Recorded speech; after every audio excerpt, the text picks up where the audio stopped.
Hello officers, welcome back to my channel CHO findings. तो आज हम डिस्कस करेंगे डाटा कलेक्शन चार्ट के बारे में। इस पर मैंने पहले भी वीडियो बनाई है, तो आप ऊपर आई बटन पर जाकर क्लिक कर सकते हैं और देख सकते हैं। इस वीडियो में आपको कुछ नया सीखने को मिलेगा। तो हम जो HWC पर वर्क करते हैं, पूरे साल में जो भी वर्क करते हैं या मंथली जो भी वर्क करते हैं, ये सिर्फ HWC पोर्टल पर दिखता है या मंथली आपने रजिस्टर बनाए हुए हैं उनमें दिखता है। लेकिन अगर आपके पास कोई विजिटर आ जाते हैं तो आपको सारे रजिस्टर निकालने होते हैं और सब डाटा आपको इकट्ठा करके उनको देना होता है। तो इस प्रॉब्लम से बचने के लिए आपको अपने HWC पर एक डाटा कलेक्शन चार्ट बना लेना है। इससे आपको आसानी रहेगी और पर मंथ का डाटा आपके पास आसानी से ऐड हो जाएगा और आपको डाटा के लिए इधर उधर ढूंढना नहीं पड़ेगा। तो आपको इससे इजीली पता चल जाएगा आपने कौन से मंथ में कितना कार्य किया है, आपकी कौन सी आशा ने कितने मंथ में कौन सा कार्य किया है और कितना कार्य किया है। तो ये है हमारा डाटा कलेक्शन चार्ट। इसको आपको ऐसी जगह पर लगाना है जहां से हम इसे आसानी से सामने से देख सकें। और अगर कोई आपके सेंटर पर विजिटर आते हैं तो वो यहाँ पर आसानी से देख सके और यहाँ से डाटा कलेक्ट कर सके। तो यहाँ पर आपको क्या करना है, यहाँ पर आप इस तरह से इसमें कॉलम बना लीजिए। ये देखिए लेफ्ट साइड में यहाँ पर आपको कॉलम दिखेंगे। यहाँ पर आपको 13-14 कॉलम 14 कॉलम आपको बना लेने हैं। यहाँ पर आप सबसे पहले लिखेंगे माह, सेकंड में लिखेंगे अप्रैल, मई, जून, जुलाई। अप्रैल से न्यू ईयर स्टार्ट होता है तो आपको यहाँ पर अप्रैल से लिखना है। उसके बाद मई, जून, जुलाई, अगस्त, सितंबर, अक्टूबर, नवंबर, दिसंबर, जनवरी, फरवरी, मार्च। तो आपको इस तरह से 12 मंथ का काउंट करके ऐसे कॉलम बना लेना है हॉरिजॉन्टली। और उसके बाद आपको यहाँ पर नेक्स्ट कॉलम में आशा का नाम लिखना है। ये जो दिख रहा है नेक्स्ट कॉलम, इसमें आपको आशा का नाम लिखना है। आपकी जितनी भी आशाएं हैं उसके अकॉर्डिंगली आप स्पेस छोड़ के बना लीजिए। उसके बाद ये जो सारे कॉलम आपको ऊपर दिख रहे हैं, ये हमने अपने PBI के पॉइंट्स के अकॉर्डिंग बना रखा है। जो हमारे PBI में टारगेट पॉइंट्स हैं उसके अकॉर्डिंग आपको यहाँ पर लाइन खींच लेनी है। आपके कितने टारगेट्स हैं PBI के, उतने ही आपको लाइंस खींच लेनी है और ये कॉलम बना लेने हैं। उसके अलावा ये 2-3 कॉलम और ऐड करने हैं आपको। डिलीवरी इन मंथ, अबॉर्शन, ये एक्स्ट्रा कॉलम आपको ऐड करने हैं जिससे आपको पता रहे कि आपके एरिया में कितने डिलीवरी हुई है उस मंथ में और कितने अबॉर्शन। वैसे तो ये HBNC विजिट में भी पता चल जाएगा, लेकिन फिर भी आपको डिलीवरी इन मंथ का ऑप्शन रखना है इसमें। उसके बाद अबॉर्शन का ऑप्शन भी रखना है, क्योंकि ANCs में अबॉर्शन भी होते हैं तो आपको उसका पता होना चाहिए।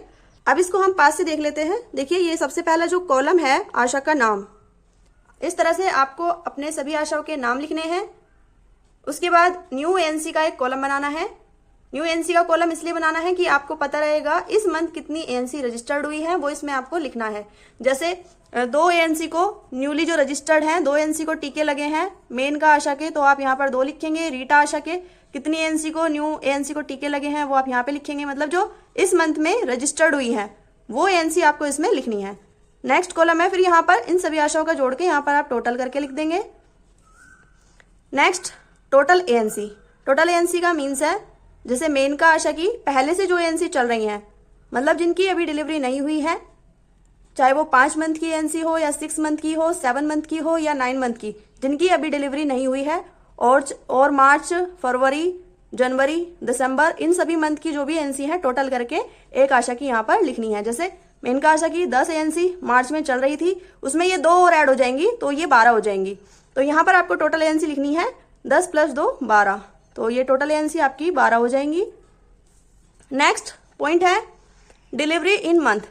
आपकी उस मंथ में एक आशा की कितने डिलीवरी हुई है वो आपको यहाँ पर लिखना है। जैसे मेन का आशा की डिलीवरी हुई है 2, तो यहाँ पर हम 2 लिखेंगे। नेक्स्ट पॉइंट है अबॉर्शन। यहाँ पर देखिए हमारी 5 आशाएं हैं और इनमें से एक आशा की ANC का अबॉर्शन हुआ है तो हमने यहाँ पर 1 लिखा है। अगर 2 का होता तो यहाँ पर काउंट करके 2 लिखते। नेक्स्ट पॉइंट है HBNC विजिट। HBNC विजिट में आपको क्या करना है, ये अप्रैल मंथ में लिखा हुआ है, इसमें टोटल विजिट कितनी हुई है, तो आपको नई और पुरानी दोनों विजिट जो चल रही हैं वो मिला के लिखना है।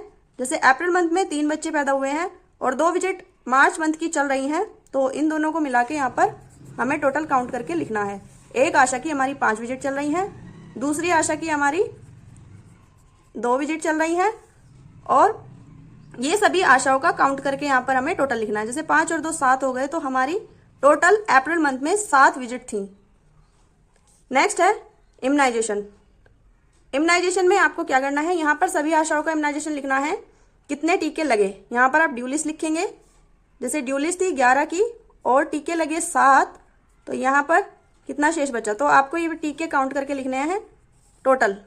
ये सभी आशाओं के आपको टीके काउंट करके लिखने हैं। आप इस तरह से भी लिख सकते हैं ड्यू लिस्ट ये, और कितने टीके लगे वो यहाँ पर आप लिख सकते हैं। और अगर आपको इस तरह से नहीं लिखना तो आप यहाँ पर टोटल टीके काउंट करके लिख सकते हैं। नेक्स्ट है सीबैक फॉर्म। आपने कितने सीबैक फॉर्म सभी आशाओं के कुल मिलाकर फिल किए हैं उस मंथ में, जो आपका अप्रैल मंथ है उसमें आपने कितने सीबैक फॉर्म फिल किए हैं, तो हमने इतने किए हैं, यहाँ पर हमने लिख दिया है। टीबी रेफरल, आपने अप्रैल मंथ में कितने टीबी के पेशेंट को रेफर किया है सीएससी या पीएससी पर, वो यहाँ पर आपको टोटल काउंट करके लिख देना है। नेक्स्ट है हाइपरटेंशन। हाइपरटेंशन के आपने कितनी स्क्रीनिंग करी है, तो यहाँ पर आपको हाइपरटेंशन स्क्रीनिंग लिखनी है। आपने टोटल सीबैक फॉर्म इतने फिल किए हैं और इतनी ही लोगों की स्क्रीनिंग की है, तो यहाँ पर हाइपरटेंशन की स्क्रीनिंग लिखेंगे।